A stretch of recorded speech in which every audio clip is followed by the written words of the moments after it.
UPSC में lateral entry से जुड़ा हुआ मामला और सरकार ने विज्ञापन पर रोक लगा दी है। इस वक्त की बड़ी खबर, लैटरल एंट्री के विज्ञापन पर रोक लगा दी गई है। पीएम मोदी के हस्तक्षेप के बाद यह रोक लगी है। प्रधानमंत्री के आदेश के बाद इसे रोका गया है।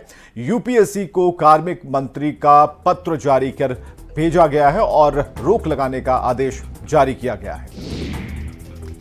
तो यूपीएससी में लेटरल एंट्री को लेकर बहस छिड़ने के बीच मंगलवार को केंद्र सरकार ने लेटरल एंट्री के विज्ञापन पर रोक लगा दी। इस संबंध में कार्मिक मंत्री ने यूपीएससी चेयरमैन को पत्र लिखा। प्रधानमंत्री नरेंद्र मोदी के निर्देश पर सीधी भर्ती के विज्ञापन पर फिलहाल रोक लगा दी गई है। इससे पहले यूपीएससी ने 17 अगस्त को एक विज्ञापन जारी किया था, जिसमें लेटरल एंट्री के जरिए 45 ज्वाइंट सेक्रेटरी, डिप्टी सेक्रेटरी और डायरेक्टर लेवल की भर्तियां निकाली गई थी।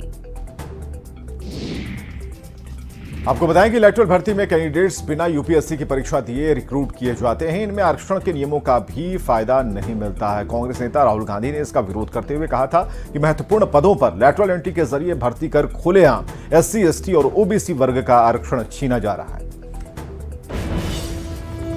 और राष्ट्रीय बाल अधिकार संरक्षण आयोग यानी कि एनसीपीसीआर के चीफ प्रियंक कानूनगो ने बिहार के मदरसों में होने वाली पढ़ाई को लेकर बड़ा आरोप लगाया है। उनका कहना है कि बिहार में सरकार की तरफ से फंड किए जा रहे मदरसों में कथित तौर पर कट्टरपंथी सिलेबस और पाकिस्तान में पब्लिश हुई किताबें पढ़ाई जा रही हैं। न्यूज 18 ने जब पड़ताल शुरू की तो न्यूज 18 के हाथ वो किताब भी लग गई जिस पर सवाल खड़े हुए हैं। किताब है तालीमुल इस्लाम और इस किताब को जब न्यूज 18 ने इसकी पड़ताल की तो हकीकत सामने आ गई।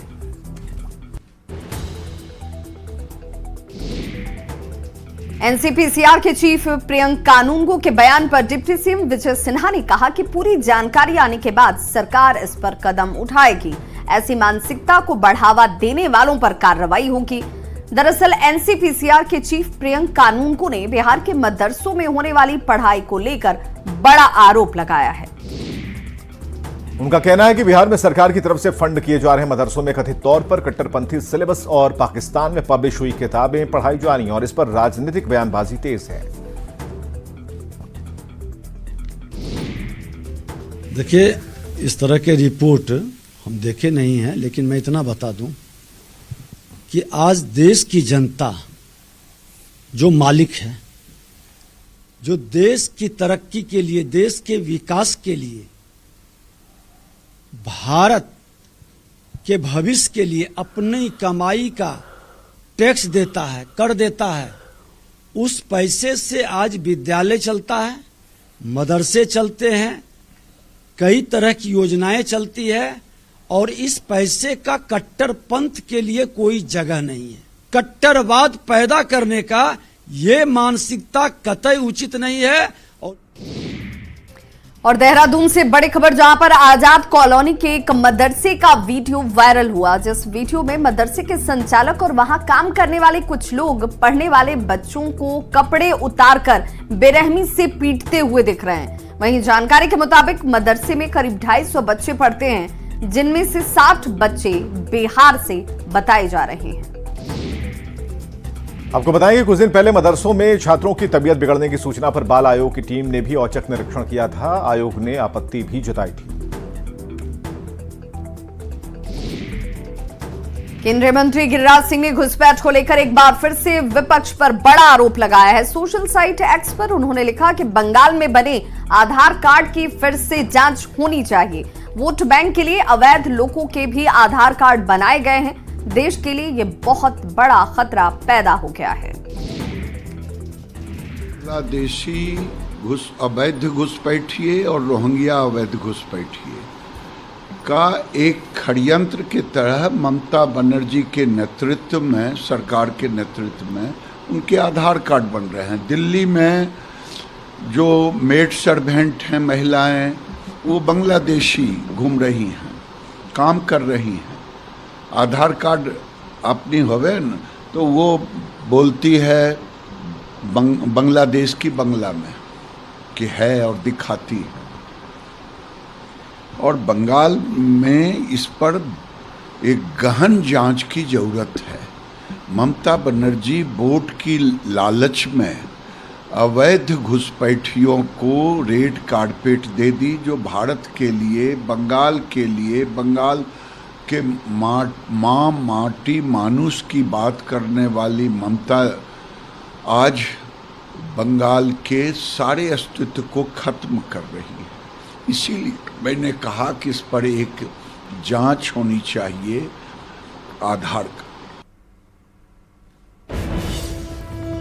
गृह मंत्री अमित शाह के आवास पर चल रही बिहार बीजेपी के नेताओं की बैठक खत्म हो गई है। बैठक में राज्यसभा उपचुनाव पर चर्चा हुई और सूत्रों के मुताबिक आज शाम तक उम्मीदवार के नाम का ऐलान हो सकता है। और आपको बताएंगे कल राज्यसभा उपचुनाव के लिए नामांकन का आखिरी दिन है।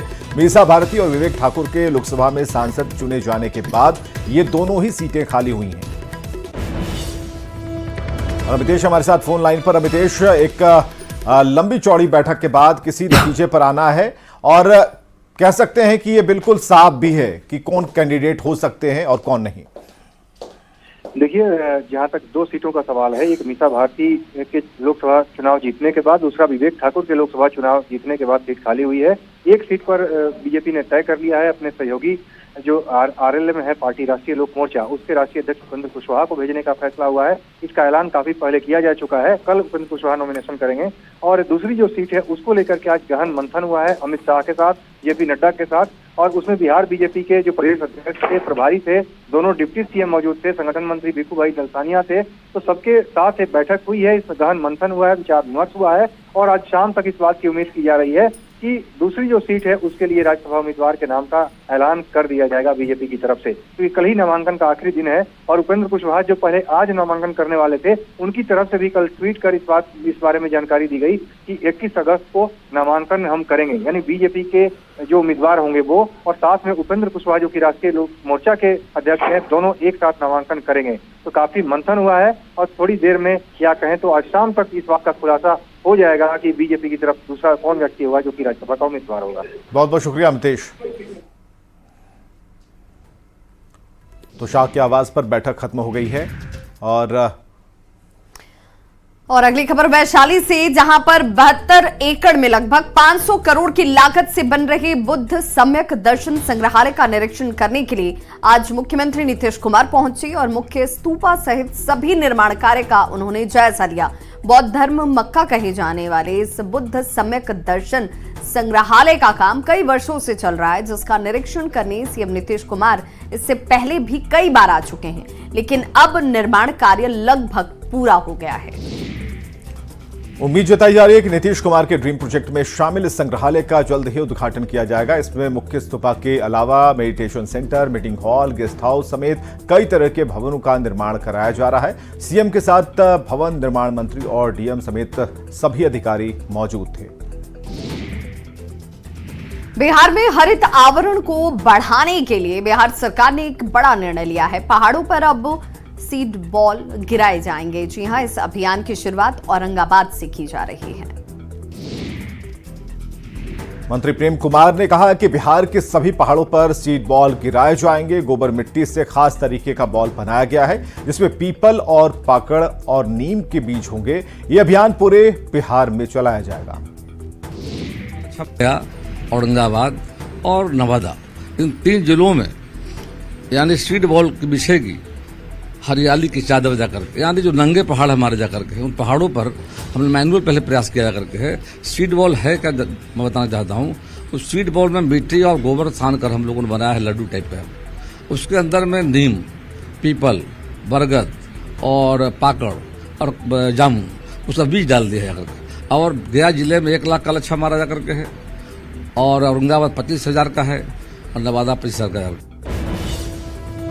कोलकाता के आरजीकर मेडिकल कॉलेज के डॉक्टर के रेप और जघन्य हत्याकांड पर आज सुप्रीम कोर्ट में सुनवाई हुई। इस दौरान शीर्ष अदालत ने बंगाल सरकार और अस्पताल प्रशासन पर तीखी टिप्पणी की। चीफ जस्टिस डीवाई चंद्रचूड़ की बेंच ने इस दौरान डॉक्टरों से अपील की कि वे धरना प्रदर्शन बंद करें और काम पर लौटें।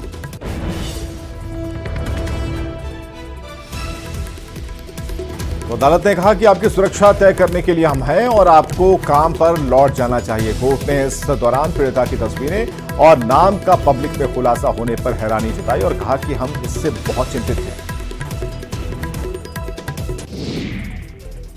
वहीं सुप्रीम कोर्ट ने यह भी कहा कि सीबीआई गुरुवार तक इसे लेकर स्टेटस रिपोर्ट सौंपे। डॉक्टर 36 घंटे काम करते हैं, डॉक्टरों को सुरक्षा मिलनी ही चाहिए। हम नेशनल टास्क फोर्स बनाने जा रहे हैं। महिलाएं सुरक्षा से वंचित हो रही हैं। एफआईआर किसने दर्ज करवाई, ये बात भी कोर्ट की तरफ से पूछा गया। अंतिम संस्कार के लिए शव कब सौंपे गए, शव सौंपने के 3 घंटे के बाद आखिर एफआईआर क्यों दर्ज हुई, क्राइम सीन प्रोटेक्ट क्यों नहीं किया गया, एफआईआर दर्ज करने में देरी हुई तो क्यों हुई। सुप्रीम कोर्ट ने डीजीपी को भी बदलने के लिए कहा है। कोलकाता डॉक्टर रेप और हत्या के आरोपी संजय राय का सीबीआई साइकोलॉजिकल टेस्ट यानी दिमाग की जांच के बाद अब पॉलीग्राफ टेस्ट यानी कि लाई डिटेक्टर टेस्ट भी कराने जा रही है। और इसके लिए सीबीआई को कोलकाता कोर्ट से मंजूरी भी मिल चुकी है। सीबीआई आरोपी संजय रॉय का यह टेस्ट इसलिए करवाना चाहती है क्योंकि उसे लग रहा है कि आरोपी इस केस से जुड़े कुछ मुख्य बातों को छिपा रहा है। कोलकाता रेप और मर्डर केस में सीबीआई को गहरी साजिश का शक है। सूत्रों के हवाले से खबर है कि क्योंकि वारदात वाली जगह को सुरक्षित नहीं रखा गया, उल्टा लापरवाही बरतते हुए वारदात के बाद सेमिनार हॉल के पास रिनोवेशन करा दिया गया था, जिसकी वजह से वहां 1 से ज्यादा लोगों के पैरों के निशान मिले हैं। इस वजह से सीबीआई की 10 से ज्यादा बार अलग अलग टीमों ने अस्पताल का निरीक्षण भी किया। इतना ही नहीं, 3D लेजर स्कैनिंग भी 2 बार की गई। कोलकाता रेप और मर्डर में टीएमसी नेता मजीद मेमन का एक विवादास्पद बयान सामने आया। उसमें उन्होंने महिलाओं को रात में ड्यूटी ना करने का सुझाव दिया। इसके अलावा उन्होंने ये भी कहा कि महिलाओं को देर रात नौकरी पर नहीं जाना चाहिए। महिलाओं को चाहिए कि वो देर रात न जाया करें, ड्यूटी भी हो सके तो नाइट ड्यूटी को अवॉइड करें। ये एक सुझाव है। अब इस पे भी राजनीतिक टिप्पणियां हो रही है कि भारतीय जनता पार्टी वेस्ट बंगाल में इस तरह की परिस्थिति पर दुख जता रही है और आरोप लगा रही है। ये उचित नहीं है। ये प्योरली पॉलिटिकल गेम है और इसका सामाजिक और महिलाओं की सुरक्षा से कोई संबंध नहीं है। खबर रांची से, जहां कोलकाता में महिला डॉक्टर के साथ रेप और फिर जघन्य हत्या के मामले में पिछले 8 दिनों से रिम्स के डॉक्टर हड़ताल पर हैं। सुरक्षा को लेकर लिखित आश्वासन की मांग की जा रही है। हड़ताल कर रहे डॉक्टरों का कहना है कि रिम्स में काम करते हुए उन्हें अब डर लगता है, इसलिए अब जब तक सुरक्षा का लिखित आश्वासन नहीं दिया जाएगा तब तक वो हड़ताल जारी रखेंगे। रिम्स की ओपीडी व्यवस्था ठप रहेगी। रिम्स प्रबंधन से साफ और स्पष्ट मांग यही है कि यहाँ सुरक्षा अच्छी तरीके से बहाल हो। यहाँ पे रात में हमें कभी भी हॉस्टल से हॉस्पिटल जाना हो किसी भी समय पे, क्योंकि ड्यूटी नाइट ड्यूटी भी लगती है, हॉस्पिटल में रुकना भी पड़ता है रात में वार्ड में अकेले। तो जो सुरक्षा का आश्वासन है वो हमें मिले, हम लोग ये फील करें कि हम सेफ हैं अपने ही हॉस्पिटल में। वो कई सालों से रहे हैं, पर आप भी जानते हैं, हम भी जानते हैं और झारखंड की जनता भी जानती है कि रिम्स का जो हाल था आज भी सुरक्षा के मैटर में वही हाल है। कहीं ऐसा ना हो कि हाल और बेहाल हो जाए, तब हम लोग कोई घटना घट जाए तब कोई बड़ा एक्शन हो। उससे पहले अभी ही हम एकदम विनम्र निवेदन कर रहे हैं कि अभी ही हमारी मांगों को पूरा किया जाए, जिससे ना सिर्फ डॉक्टर, पेशेंट भी सुरक्षित रहें। आरजीकर में जो भी हुआ, जितना ब्रूटल क्राइम, कितना हीनियस क्राइम हुआ, उसके बाद भी अगर वहाँ पे डॉक्टर्स एक पीसफुल स्ट्राइक कर रहे थे और आप वहाँ पे जा करके एक 5000 नंबर ऑफ गूंस। अगली खबर बिहार के भागलपुर से आ रही है, जहां नवगछिया गोपालपुर प्रखंड में गंगा के दबाव की वजह से इस्माइलपुर बिंद टोली के पास करोड़ों रुपए की लागत से बना बांध टूट चुका है। बांध पर बने कई घर पानी में बह गए। कटाव इतना तेज था कि लोगों को अपना सामान बचाने तक का मौका नहीं मिला। सूचना मिलने पर जिलाधिकारी डॉक्टर नवल किशोर चौधरी एसपी ने इलाके का जायजा लिया और बताया कि फिलहाल गांव को खाली करा लिया गया है। सुरक्षा को देखते हुए एसडीआरएफ की टीम भी तैनात की गई है। इस गांव को खाली करा लिया गया। हम लोग लगातार रेस्क्यू ऑपरेशन में बने हुए हैं। ये घटना गोपालपुर के स्पर पे हुई है, जो आखिरी स्पर था वहीं से। क्या स्थिति बनी हुई है? स्थिति लगभग गांव में सभी आदमियों को, जानवरों को, उनके सामानों को खाली करा लिया गया है। बांध रिपेयरिंग का काम चालू है। रेस्क्यू सर किया जा रहा है कुछ नाव या कुछ? जी, एसडीआरएफ की टीम यहाँ लगातार बनी हुई है। कितने टीम है? एसडीएफ की टीम, एसडीआरएफ की टीम दूसरे उस पार है। एक टीम को बुलाया गया था और 2 नाव की व्यवस्था की गई थी। उसके अलावा प्राइवेट नाव भी अभी वहाँ लगी हुई है। लगातार 3-4 साल से इस पे काम चल रहा था, फिर भी कट जाना है तो दुर्भाग्यपूर्ण है। करीब 200 फीट से ज़्यादा कटा हुआ था। हम लोग तो उधर चले गए थे देखने, 200 फीट से ज़्यादा है। और एक बैग सबके घरों में पानी आया तो बहुत ज़्यादा क्षति लोगों को भी हुआ है। देखे 10-20 घर तो चला गया कट के, बांध पे जो बसा हुआ था सब अंदर कट के चला गया, गंगा में समा गया। और अगर अभी से प्रोटेक्शन नहीं किया गया तो बहुत बड़ा क्षेत्र जो ये गोपालपुर वाला है, इस्माइलपुर वाला है, उस सब क्षेत्र में भी पानी जा सकता है। ये सैदपुर वाला एक पुलिया 2-3 गो है, उसको भी बंद कराना होगा जिससे कि सैदपुर की तरफ पानी ना जाए। तो भागलपुर में बांध टूटने के मामले में जल संसाधन मंत्री विजय चौधरी की तरफ से भी बयान आया। बांध में करीब 100 मीटर का कटाव हुआ है। विजय चौधरी ये कह रहे हैं बांध में अंदर ही अंदर कटाव होने से ये बांध टूटा है। बांध टूटने से रियासी इलाके में ये पानी जो है वो घुसा है। 24 घंटे तक पानी फैलने की संभावना भी है। तटबंध के फिर से बनाने के काम को शुरू कर दिया गया है। अभियंता प्रमुख और अन्य अधिकारी वहां मौजूद हैं। मंत्री विजय चौधरी ने लोगों से ऐसी परिस्थिति में सहयोग की अपील की है।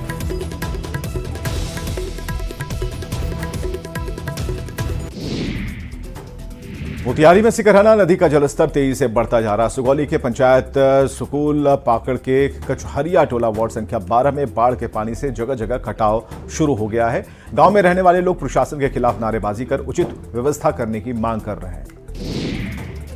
तो सिकरहना नदी के किनारे बसे गांव के लोग कटाव से डरे हुए हैं। आपको बता दें कि जहां कटाव हो रहा है वहां से महज 10 फीट की ही दूरी पर लोगों का घर है और इसीलिए लोगों को अब बाढ़ की चिंता सता रही है। क्या कहेंगे, जो आता है बाढ़ जब आता है फूल तो 10 गो बांस लगा देता है, लाख रुपए का बिल बन जाता है। अच्छा, बोला लगा देता है, 10 गो बिक देता है, 10 गो ऐसा ही छोड़ देता है। अब पैसा बना लेता है, चल जाता है। यहाँ कोई सुनवाई नहीं। गाँव को लेके अधिकारी लोग आता है, देख के चला जाता है, कोई कुछ नहीं करता है। अच्छा, 100-150 घर काट के चला जाएगा। हाँ, बोलता है लो पानी खत्म हो जाएगा तो काम करवाएंगे, कोई काम नहीं होता है। अगर ये नदी काट ली, हाँ, अभी पीछे एक नदी बढ़ी थी पानी, तो कटाव कुछ करके अभी देखिए ना थोड़ा सा बचा हुआ है। हाँ, हाँ। फिर बढ़ गया है, और फिर पानी घटेगा, फिर कटना शुरू कर देगा। हाँ। बस हम लोग बस गांव से बाहर हो जाएंगे। और खबर है सासाराम से। शिवसागर में प्रखंड कार्यालय के बगल में स्थित उर्दू प्राथमिक विद्यालय चारों तरफ पानी से घिरा है। तस्वीरें भी सामने हैं और बताया जा रहा है कि बारिश के मौसम में शिवसागर उर्दू प्राथमिक विद्यालय डूबा ही रहता है। तो स्कूल में पढ़ाने वाले शिक्षक और यहाँ पढ़ाई करने वाले बच्चे घुटने भर पानी में घुसकर ही स्कूल पहुंचते हैं। स्थानीय लोगों का कहना है कि सालों से इस स्कूल की यही दुर्दशा है। इसमें जरा भी सुधार की कोई गुंजाइश अब तक नजर नहीं आई।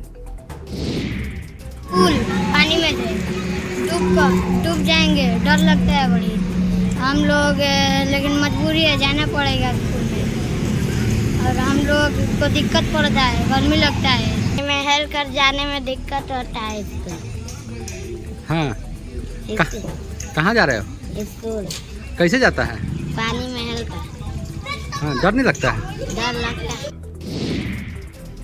मौसम विभाग ने बिहार के कई जिलों में बारिश को लेकर अलर्ट जारी किया। कुछ जिलों में हल्की बारिश के साथ कई जिलों में भारी बारिश की संभावना है। अगले 3 से 4 दिन तक बिहार में मानसून सक्रिय रहेगा। पटना, कैमूर, रोहतास, औरंगाबाद, जमुई और बांका में भारी बारिश को लेकर चेतावनी जारी की गई है। तो देर रात हुई हल्की बारिश ने नगर निगम की पोल खोलकर रख दी। Motihari Bettiah main road NH पर जल जमाव हो गया, जिससे कई वार्ड में पानी भर गया और नाले का पानी सड़क पर जमा हो गया, जिसकी वजह से लोगों को आने जाने में काफी परेशानी हो रही है। सड़क पर बह रहे बदबूदार गंदे पानी की वजह से स्कूल जाने वाले बच्चों और लोगों को परेशानियां हो रही हैं। रोड पर ज़्यादा पानी लग जाता है, बच्चा को भी लेके जा रहे हैं। बच्चों को ले जाने में भी दिक्कत होता है। हमेशा ऐसे ही इसी तरह रहते करता है। बारिश आएगा तब वो दिक्कत है, नहीं रहेगा तब वो दिक्कत, भर इसी तरह रहता है। कोई हटाता नहीं पानी?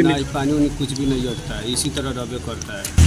नहीं, बाइकें से आते हैं, पैदल तो आना संभव नहीं है। हमेशा ऐसे ही पानी रहता है? हाँ, जब भी थोड़ा सा बारिश हुआ पानी से। कोई निकासी की व्यवस्था नहीं है? बच्चे से गड्ढे में गिरने का डर रहता है। और यहाँ रुकेंगे ब्रेक के लिए।